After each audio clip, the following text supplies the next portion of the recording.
Yes, good afternoon, students. So today we will start our next topic of this chapter, and the topics are flexible exchange rate system and managed floating system.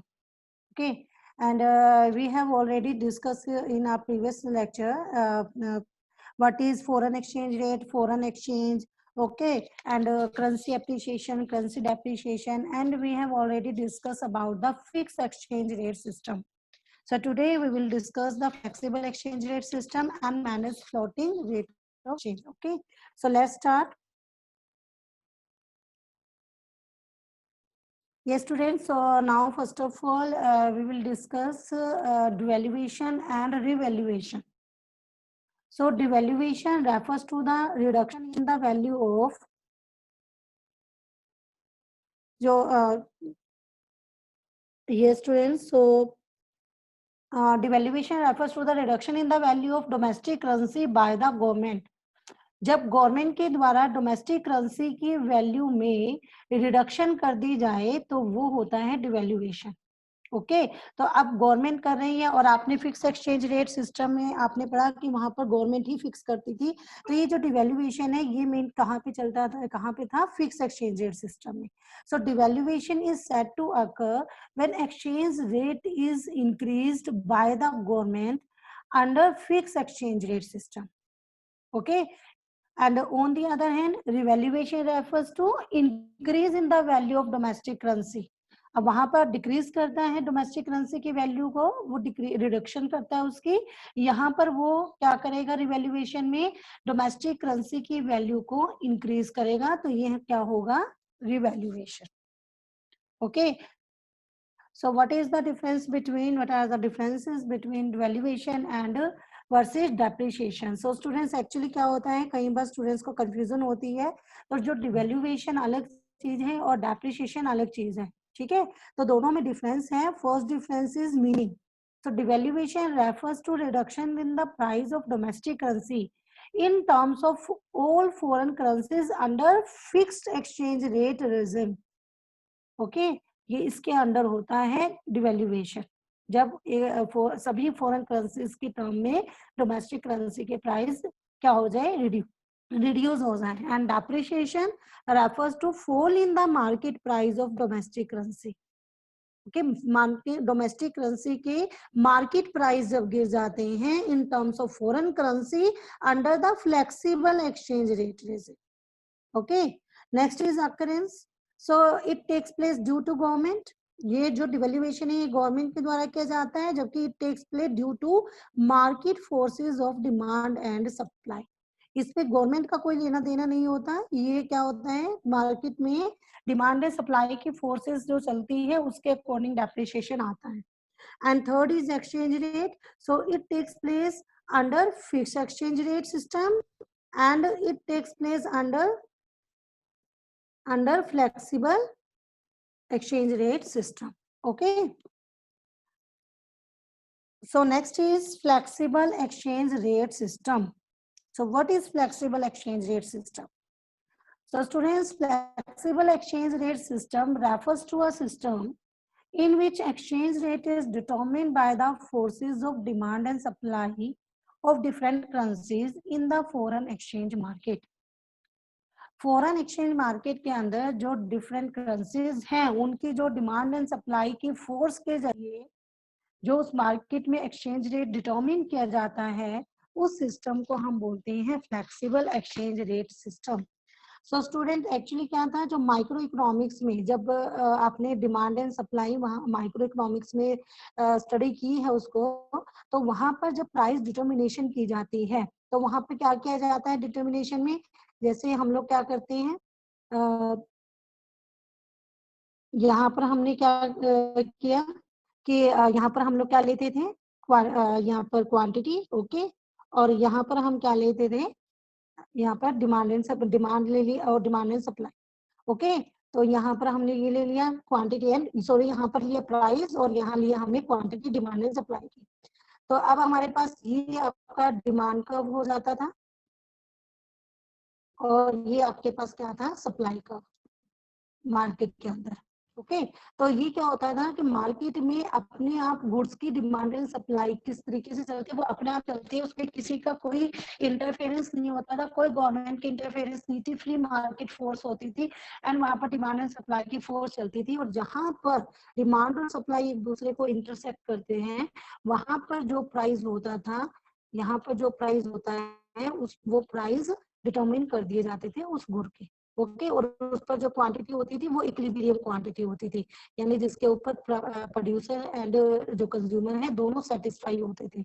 Okay. और इस ये equilibrium point होता था। Clear.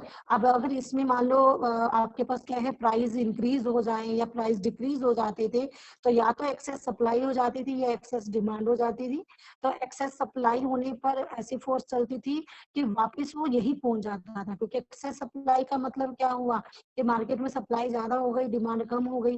तो demand कम होने का मतलब क्या, अब मार्केट में सप्लाई ज्यादा है तो सप्लायर क्या करेंगे, अपने गुड्स को जो उनके पास क्या हो जाएगा, अनडिजायर्ड स्टॉक रह जाएगा मार्केट में, तो वो अपने स्टॉक को सेल करने के लिए क्या करते थे, अपने प्राइस गिरा देते थे। ठीक है, जैसे सेल लगा दी या और डिस्काउंट दे दिए तो प्राइस गिरा देते थे, तो यहाँ पर ऑटोमेटिकली प्राइस जो है गिरकर वापस वहीं पहुंच जाते थे। ऐसे ही अगर एक्सेस डिमांड होती थी तब उसमें भी यही प्रोसेस चलती थी, डिमांड ज्यादा होने पर प्राइस बढ़ जाते थे तो वापस वहीं पहुंच जाता था। सेम यही चीज बची इसमें भी है फ्लेक्सिबल एक्सचेंज रेट सिस्टम में, जहां पर इंटरनेशनल मार्केट के अंदर, फॉरेन एक्सचेंज मार्केट के अंदर जो क्या होता है, फ्री फोर्स चलती है डिमांड एंड सप्लाई की फॉरेन करेंसी की। तो यहाँ पर क्या होता है, यहाँ पर हम लोग एक्सचेंज रेट लेते हैं। ठीक है, यहाँ पर हमारे पास एक्सचेंज रेट होता है वो भी और यहाँ पर हमारे पास क्या होता है, demand and supply of foreign exchange, demand and supply of foreign exchange.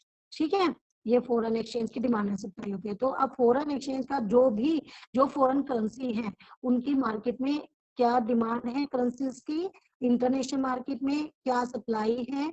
तो इसी तरीके से सेम डिमांड और सप्लाई की फोर्स चलती है फॉरेन करेंसीज की, फॉरेन एक्सचेंज की, और जहां पर वो एक दूसरे को इंटरसेक्ट करती हैं वहां पर क्या हो जाता है, एक्सचेंज रेट डिटरमिन कर दिया जाता है।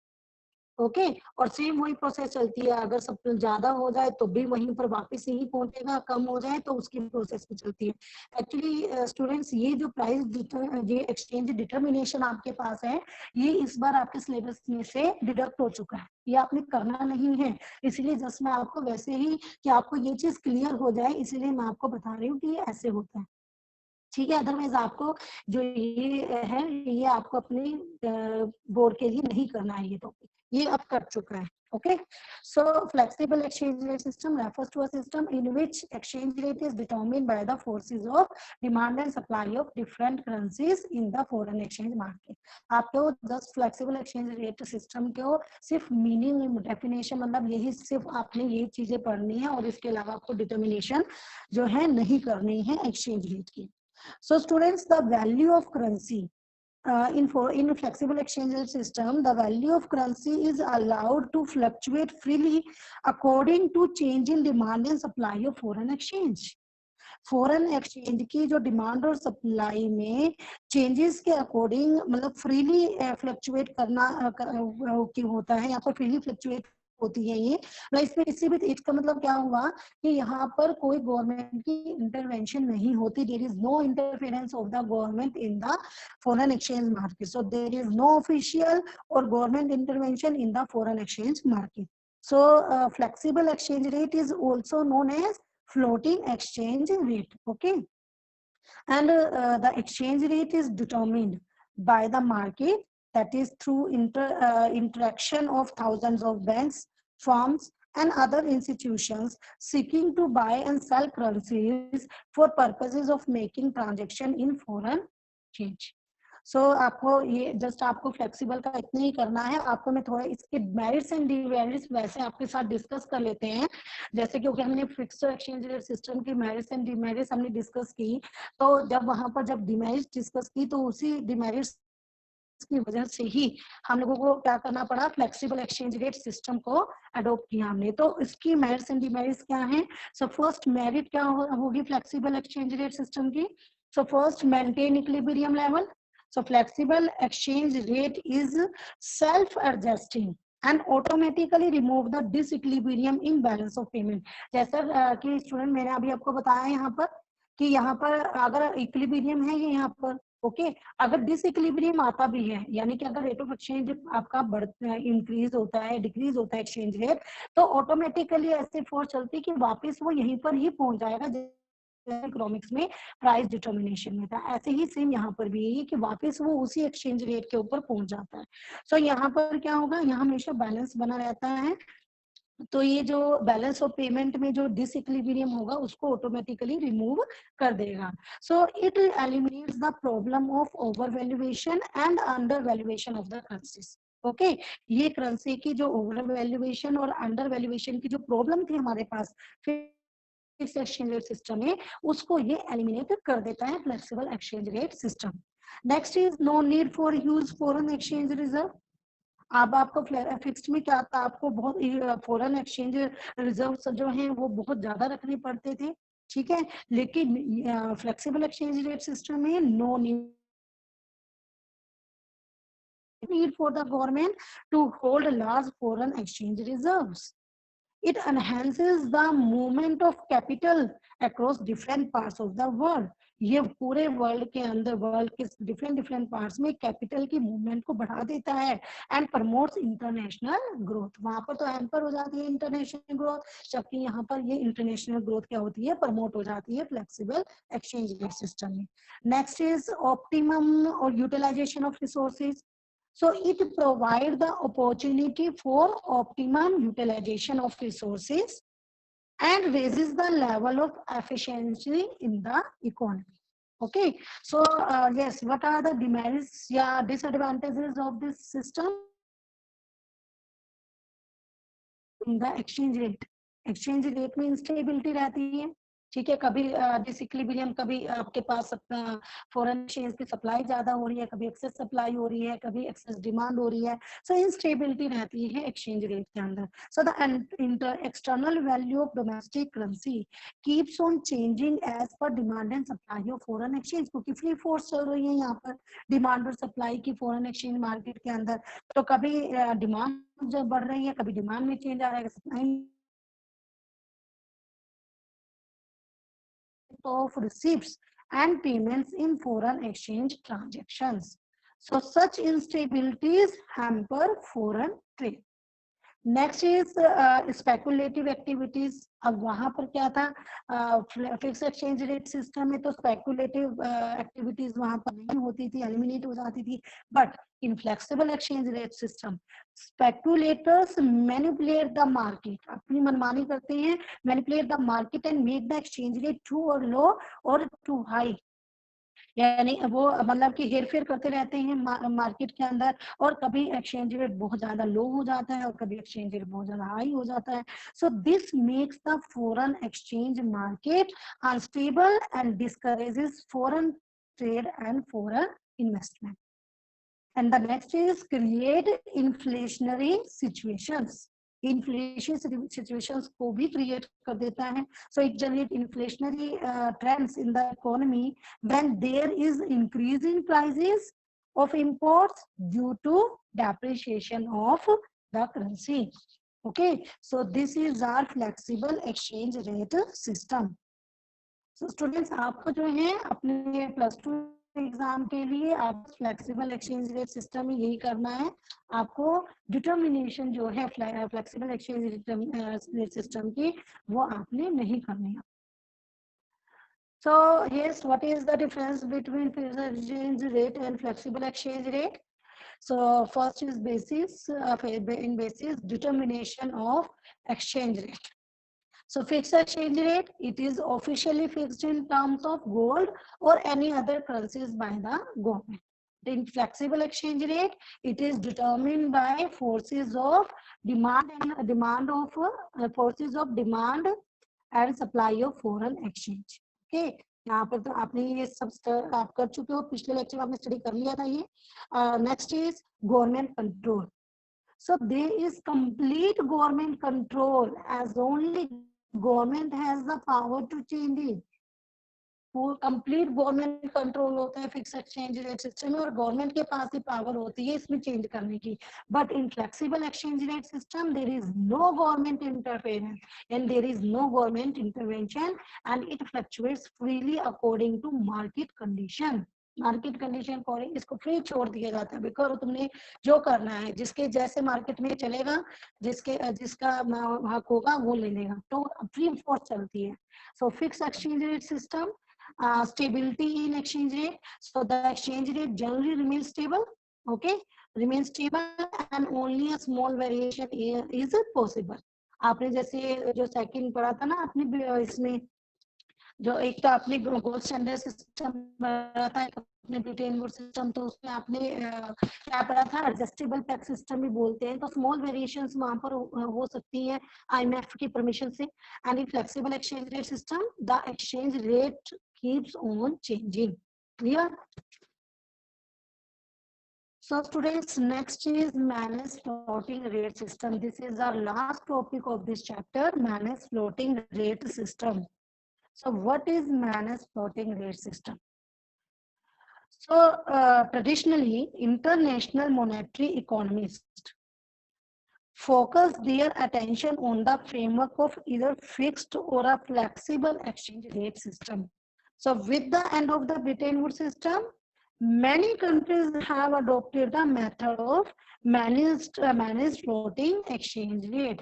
Actually students, तो managed floating exchange rate system में कुछ मुश्किल नहीं है. इसके अंदर मैनेज फ्लोटिंग रेट सिस्टम जो है वो आपका fix exchange rate system and flexible exchange rate system का मिक्सचर है.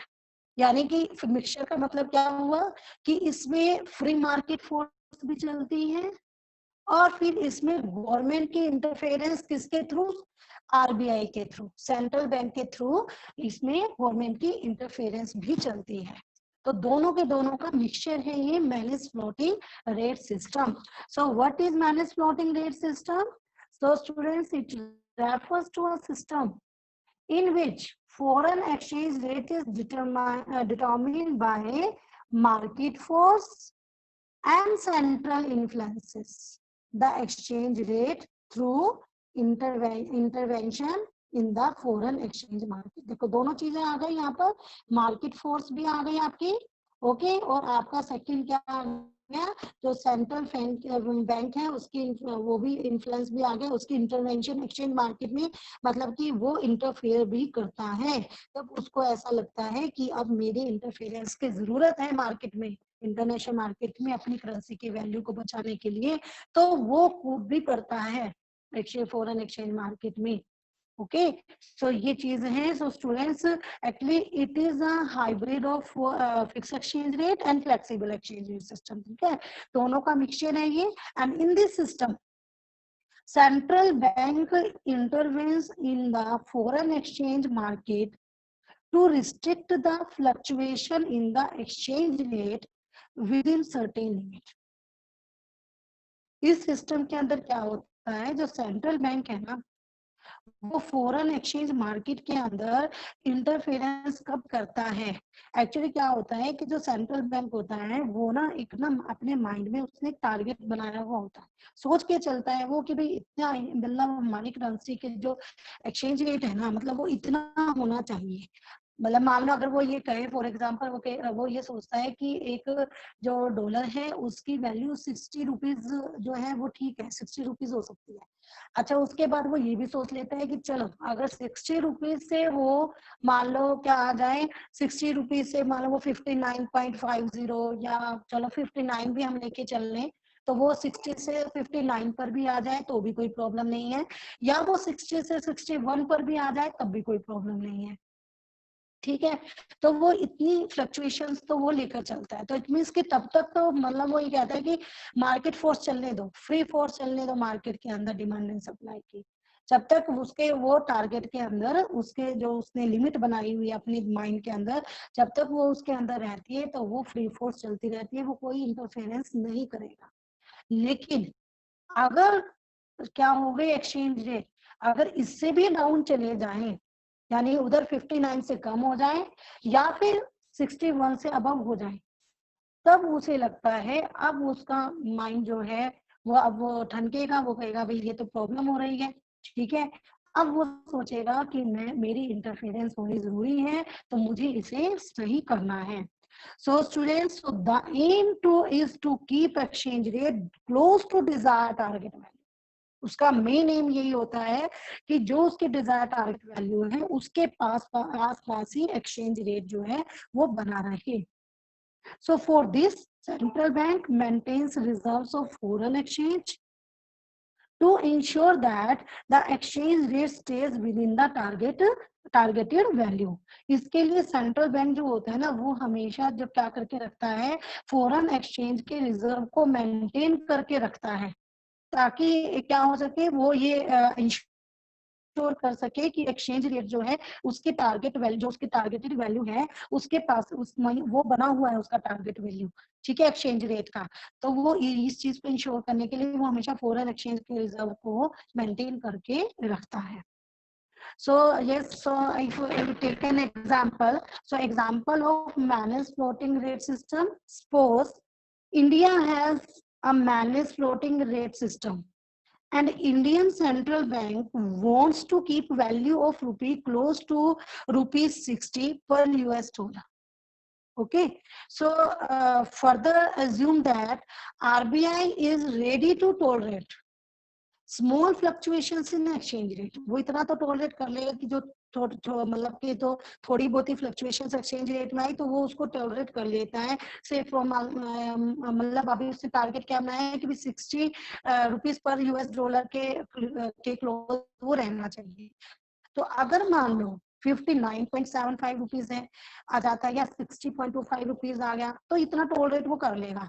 But now if due to excess demand for rupees, the value of rupees fall below the level of $59.75, so then RBI will start increasing the supply of rupees by selling rupees for dollar and acquiring holding of dollars. So students actually वो क्या करेगा, मान लो अब उसके target value से जो dollar है मतलब उसकी वैल्यू है वो कम हो गई। अब क्या होता है कि अगर डॉलर की वैल्यू एकदम से बहुत कम हो जाए या बहुत ज्यादा हो जाए तो वो भी बहुत ज्यादा प्रॉब्लम क्रिएट करते हैं, क्योंकि उससे सभी जो एक्सपोर्टर इंपोर्टर या जो भी ट्रेड करते हैं इंटरनेशनल मार्केट में सबको प्रॉब्लम होगी उससे। तो इसीलिए वो ना तो डॉलर की वैल्यू भी वो ये नहीं चाहेगा कि बहुत ज्यादा गिरे या बहुत ज्यादा हाई हो जाए, तो उसे भी स्टेबल बना के रखता है। तो अगर मान लो आपको क्या हो रहा है, अगर मान लो टारगेट वैल्यू से आपका एक्सचेंज रेट डाउन चला गया तो अब वो ये सोचेगा कि भाई डॉलर की वैल्यू को बढ़ाना है, ठीक है, एक्सचेंज रेट बढ़ाना है। तो वो बढ़ाने के लिए क्या करेगा, एक्सचेंज रेट बढ़ाने के लिए तो वो उसकी डिमांड को एक्सेस डिमांड बढ़ाएगा, ठीक है, डॉलर की डिमांड बढ़ाएगा। और डिमांड बढ़ाने के लिए क्या करेगा, वो डॉलर को परचेज करना शुरू कर देगा, ठीक है, रुपी से डॉलर को परचेज करना शुरू कर देगा, अपने आप ही खरीदना शुरू करेगा, जिससे कि क्या होगा, डॉलर की डिमांड इंक्रीज हो जाएगी और उससे जो एक्सचेंज रेट है वो इंक्रीज हो जाएगा। जैसा कि हमने आप इसके अंदर जो इकोनॉमिक्स का लॉजिक जो है वो यहाँ पर लगेगा सेम, जैसा कि माइक्रो इकोनॉमिक्स में वही कि आप एक गुड की प्राइस जो है आपको पता है, अगर आपकी क्या है डिमांड ज्यादा है, ठीक है, सप्लाई कम है, डिमांड ज्यादा है, तो क्या करने पड़ते हैं, प्राइस जो है वो बढ़ेंगे, ठीक है। इसी तरीके से अगर सप्लाई ज्यादा है तो प्राइस कम होते हैं। तो ऐसे ही यही पर है कि अगर उसने बढ़ानी है उसकी डिमांड बढ़ाएगा, इसकी डॉलर की डिमांड बढ़ाने के लिए उसको परचेज करेगा मार्केट में से, और उसकी जब डिमांड इंक्रीज होगी तो एक्सचेंज रेट ऑटोमेटिकली इंक्रीज होकर जो उसका टारगेट है वहीं पर पहुंच जाएगा। ऐसे ही similarly due to excess supply of rupee the value of rupees rises above the level of rupees 60.25 dollar, the RBI will increase the demand for rupees by exchanging dollar for rupees and running down its holding of dollars। और ऐसे ही same वो कब करेगा, अगर मान लो क्या हो जाती है, अब उसके जो टारगेट है उसका जो 60 का उससे अबव हो जाती है, ठीक है, अब उसका एक्सचेंज रेट बढ़ रहा है, ज्यादा हो गया, तो अब ज्यादा हो गया तो ये भी प्रॉब्लम है, उसको अब डाउन लाना है। डाउन कैसे लाएगा, अगर मार्केट में डॉलर की जो है सप्लाई को इंक्रीज कर दिया जाए, ठीक है, तो इंक्रीज डॉलर की अगर सप्लाई इंक्रीज होगी तो ऑटोमेटिकली जो एक्सचेंज रेट जो है वो डाउन आ जाएंगे। तो वो क्या करेगा, अब जो उसके पास जो रिजर्व रखे हैं, क्योंकि आरबीआई के पास हर एक करेंसी के रिजर्व वो रखता है, फॉरेन करेंसी के, तो जो उसके पास रिजर्व है उसमें से वो मार्केट में डॉलर को सेल करना शुरू कर देगा, निकालना शुरू कर देगा, वहां से अपने पास उसका स्टॉक कम करेगा। तो जब वो सेल करना शुरू करेगा तो मार्केट में सप्लाई इंक्रीज हो जाएगी एंड एक्सचेंज रेट डाउन आ जाएगा। ओके तो इस तरीके से, तो इसीलिए क्या होता है, इसीलिए माइनस फ्लोटिंग रेट सिस्टम को डर्टी फ्लोटिंग कहते हैं।